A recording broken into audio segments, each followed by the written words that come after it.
Това е история за болката и силата. За човек, чието лице не сме виждали, но за няколко дни разбрахме какво е сърцето му.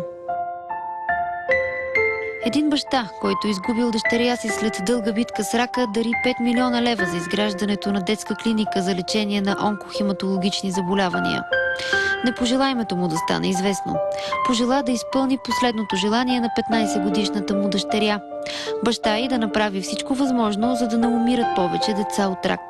Професор Драган Бобев, управител на детската болница по онкохематология в ИСУЛ, разказва, че бащата на Лия започнал да помага на болницата още преди да направи сериозното дарение. Той реновелира изцяло онкологично-хематологичните отделения, подобри битовата обстановка, обнови и така наречения трансплантационен сектор и трансплантационно отделение и създаде условия за болните деца да се чувстват комфортно. Той е един от малкото бащи на деца, починали от злокачествени заболявания, който организираше кетеринги и раздаваше подаръци на всички деца, които присъстваха на тези кетеринги. С особена любов и внимание се отнасяше към тези, които имаха по-ниско ниво на социален живот. Лия била балерина. Казвали, че ще бъде една от звездите на България. Била на 10 години, когато ракът е отделил от сцената. Родителите опитали всичко в различни държави. Когато вече нямало път към оздравяването на 15-годишното момиче, се прибрали в България. След като си отишло от този свят, баща й имал една единствена цел. Тя го срещнала и с професор Бобев. Още в момента, в който установихме контакта с него и започнахме реновелирането на нашата болница, ние знаехме абсолютно всичко за нея, преживяното. Това е трайна следа оставила тя в съзнанието на родителите си и специално на бащата, който не може да превъзмогне онова, което е преживял с нея в болниците в Атина, а по-късно и в Ню-Йорк. В момента, в който той започна да реновира нашата клиника, той имаше огромното желание да построи една малка, кокетна, отговаряща на всички съвременни изисквания онкохематологична болница, така че това датира от преди 5 години. И едва сега тази мечта се осъществява, набира скорост. Тя е в етап на проектиране. Има и място определено в рамките на правителствена болница. Някой задава въпроса защо в правителствена болница, защото последните дни от живота на неговата дъщеричка са били в правителствена болница, а пък там условията позволяват да се построи една модерна сграда, която да ползва цялото оборудване, техника, лаборатории на правителствена болница.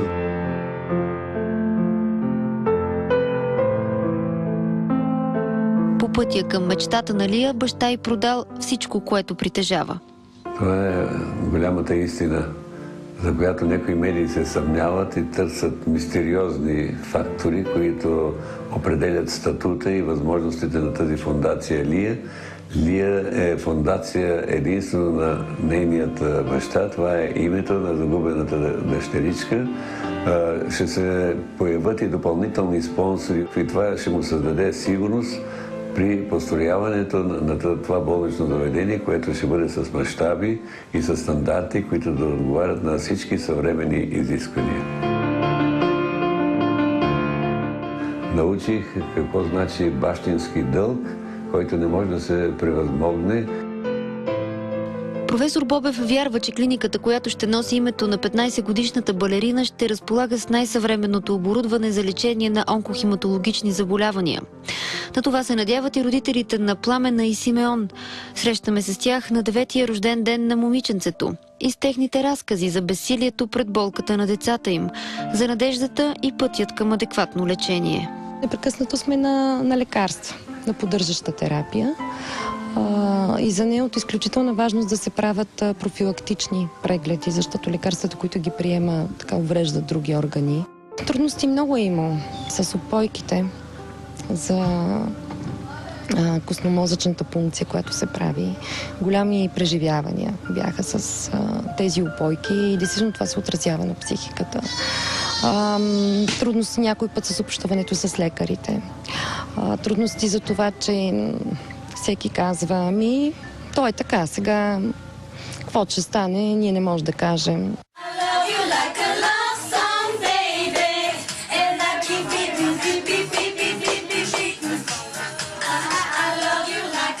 Нашия случай беше вземане на кръв в болницата във Виена, където детето не усети болка, но това въпреки това плачеше, защото очакваше голямата болка, която изпитваше тук.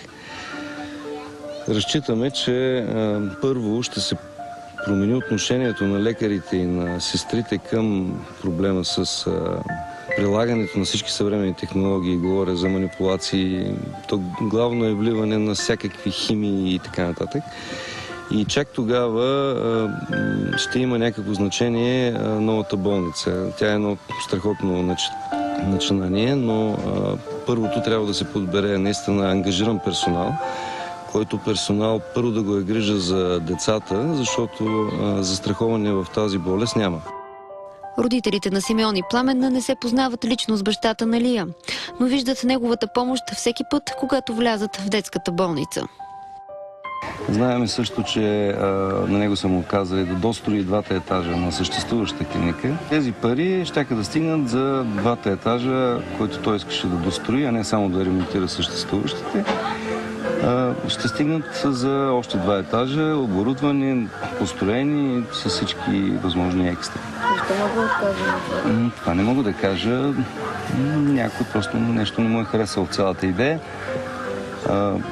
Чудесно е да го иска, да го направи. Защото лечението е 50% химия и 50% отношение към малките пациенти, разказват родителите им. Затова създали сдружение деца с онкохематологични заболявания. И те решили да строят център, но за рехабилитация. Място, където болните деца и родителите им ще играят, общуват и ще си помагат. Купили и земя близо до София. Сами събрали немалко средства, но и те се надяват на помощ, за да има още много рождени дни и децата им да сбъднат мечтите си. Три и... Честит рожден ден на теб! Честит рожден ден на теб! Честит рожден ден, скъпа Плани! Честит рожден ден на теб! Я да ме само, моля се да звучи! Браво! Разкажи ми за тази картина. Правиха с моя учител. С какво си я нарисувала? С въглен. А какво мечтаеш да станеш като пораснеш? Моден дизайнер. В България или в Милано ще е офисът ти? В Милан. Да си жива и здрава, всичко да се нареди, много да си щастлива в живота и лоши моменти да не те събарят.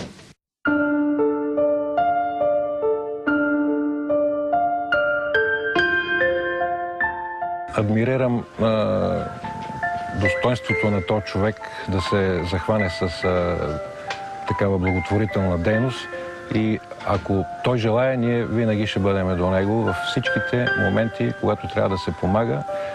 Бихме могли даже да си бъдем много в помощ за изграждането и на болницата, и на центъра. И би било добре да си сътрудничим. За тази сутрин Вяра Даянова, BTV.